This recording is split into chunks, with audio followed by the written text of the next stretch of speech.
Quick, who's the most annoying publisher in the gaming industry? Now, a lot of you probably thought of EA, who have been criticized lately over everything from Day 1 DLC to support issues with Origin. Or maybe you thought of Ubisoft, whose draconian DRM requires you to be online to play their games at all times, provided, of course, that their servers aren't down. Well, these are good answers. For my personal choice for the worst publisher, you have to dig far deeper, down into the absolute depths of the gaming industry, and check out Xbox Live indie game stalwart Silver Dollar Games. Silver Dollar. It's pretty well known that the indie games platform on Xbox Live is a barely living joke. I'm not gonna sit here and say that there haven't been any good games on it, but there's no denying that in 2012 it's mostly just a wasteland of Minecraft ripoffs, dating sims, and games created in junior year computer class with zombies somehow shoehorned in. What could have been a promising distribution platform for original and creative games has become deservedly ignored for mostly being filled with baby's first indie game. And you know, Silver Dollar Games is largely to blame for that. Normally I feel bad for making fun of indie developers because it's oftentimes just a couple of dudes in their apartment trying to make rent, and believe me, I can relate to that. But really, when your back catalog consists of games like Try Not to Fart, The Drinking Game, and my personal favorite, the aptly titled Why Did I Buy This?, you're kind of asking for it, aren't you? These guys have released over 50 games on Xbox Live indie games over the past few years, and I've prepared a selection of the finest of the foul to show you. Warning, you've seen some awful games on the show before, but nothing can prepare you for this. Silver Dollar. Let's start with Fortune Cookies in Bed, which is immediately noteworthy for its cover, which features the most racist depiction of an Asian man I've seen since World War II propaganda.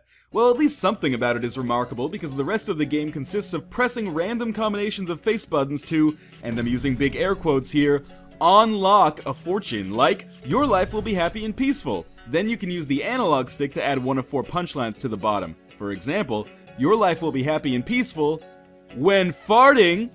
Get it? What's really funny is that sometimes you'll enter a combination and the game will basically just tell you to fuck off. I guess it was too much to expect them to program the, 256 fortunes into this, necessary to fill every possible button combination? Some of them aren't even fortunes, they're just jokes. Love is grand, divorce is 100 grand. When farting? Yeah, that makes sense. Here's a better one to describe this game. A fool and his money are soon parted. Next, let's move on to Why Did I Buy This?, which honestly should just be the title of this entire video. This game has the single most annoying title screen I've ever seen in my entire life. Consists entirely of this obnoxious cell phone ringing over and over, and as if that wasn't headache-inducing enough, once you hit the A button to answer the goddamn telephone and stop the pain, this bitch just starts yelling at you to buy the full game. I'm calling on behalf of SDG Inc. You have been selected as part of a special group to receive a once-in-a-lifetime offer. I have permission to offer you this game at a reduced price of only 80 points. I'm going to go ahead and process your payment now. Can I have your permission to do so? This game is not only conceptually unique, but boasts that it will never be copied or imitated in the future. Everyone needs a change from the constant adrenaline rush of awesome first-person shooters. I mean, obviously this is designed for people who are just playing the trial, but I already bought the damn game! Once you eventually agree to her on reasonable demands, you're finally treated to the product you've spent your hard-earned money on. PC wallpapers. Your purchase earns you about a dozen full-sized art pieces, which you could easily find for free on the internet. This isn't a game, it's a Google image search. Silver Dollar.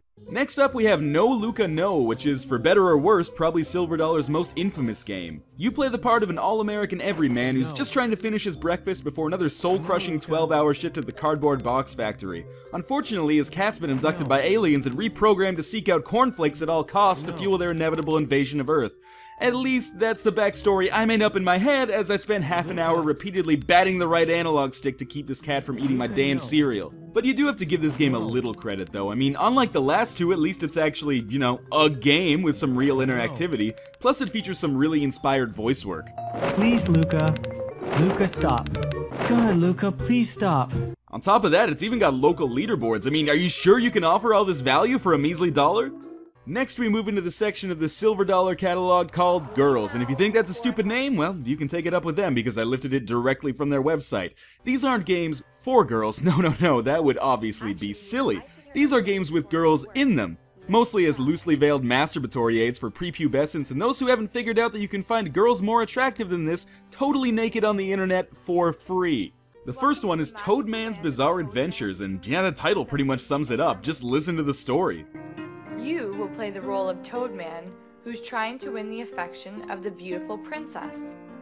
The princess wants to be rich, but the mermaids control all of the world's treasures. I should mention that all of these mermaids are evil and will kill anybody who enters their waters. So it is understood that mermaids are bad and we don't like them. Lucky for Toadman, he is not afraid of mermaids, so he uses dynamite to blow them to smithereens. Now sure, this sounds totally fucking crazy, but it also gives you some hope that this could be ambitious. Like maybe it's an RPG where you're killing mermaids and collecting gold, or a platformer where you have to rescue the princess from an evil mermaid king. Or maybe you're dropping bombs off a rowboat and collecting mushrooms, garlic, and fishing lures to give to her to earn her love. What? Toadman, if you weren't already ugly, I'd cast a spell on you, making you the king of ugly. Don't ever bring me this pathetic collection of rubble again. If you do, I swear on my lord that you will be blown up with those despicable mermaids. You know, quite frankly, I agree with her. If someone came up to me and gave me a bucket of old fish, I'd probably be pretty angry too. I'm honestly not sure if there's any way to make this girl happy though. I played for about a half hour, collecting only the best items available, and she still just cut me down every time. Leathery skinned monster. You brought me a pile of worthless junk. If you weren't so disgusting, I'd feed you to my dog. I honestly think this game might be for people who have a humiliation fetish. Then on the other side of the spectrum, you have Don't Be Nervous Talking to Girls, a game which features Jessica, a girl who apparently has such low standards that jokes ripped from the back of a Laffy Taffy package will get her to give up the goodie bag. Okay, listen, I'll give you one shot to impress me. Go. Pink fluff holding its breath. Yeah, I know that one. Not bad. This looks like kind of a dating training simulator that'll give you the skills and confidence required to land the girl of your dreams, but it's actually more of a trivia game. It is, but not the tallest in the world. How tall is the tallest? Who cares? I'm trying to get laid, not win Who Wants to Be a Millionaire. And check out this bullshit. At the end, she gives me her phone number, but I only have 5 seconds to memorize it. Doesn't he have a cell phone? What year is it? Just add her as a contact, and while you're at it, look up how tall the tallest roller coaster in the world is. Finally, we have Try Not to Fart, and as usual, everything you need to know is contained directly in the title. Now, we've all been there. You're on a date with a lovely lady, but you had Indian for lunch, and now your ulcerative colitis is flaring up so bad that you do anything to get relief. But if you let those supernovas out of your black hole, she's never gonna give you the big bang. So you gotta use all your power to hold it in. In this case, that requires twisting your hand like a fucking octopus to hit and hold all the buttons on the 360 controller, then release them when it says. Any slip-ups result in flatulence ranging from squeaker to stunner. That's gonna clear the room. And honestly, I hate to say it, but this game is actually kind of fun. The premise is absurd enough to actually be funny, and the gameplay itself, although simple, is hectic and surprisingly difficult.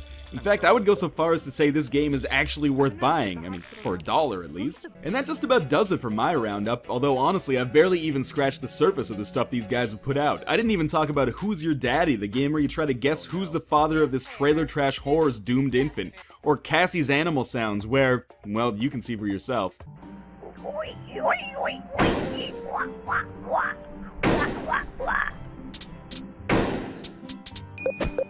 I guess it just goes to show you that if you turn out enough crap, eventually maybe you'll strike gold. Sweet, smelly, brown gold. Thanks for watching, guys. If you liked the video, feel free to give it a thumbs up or add it to your favorites, and be sure to check out my channel if you want to see more.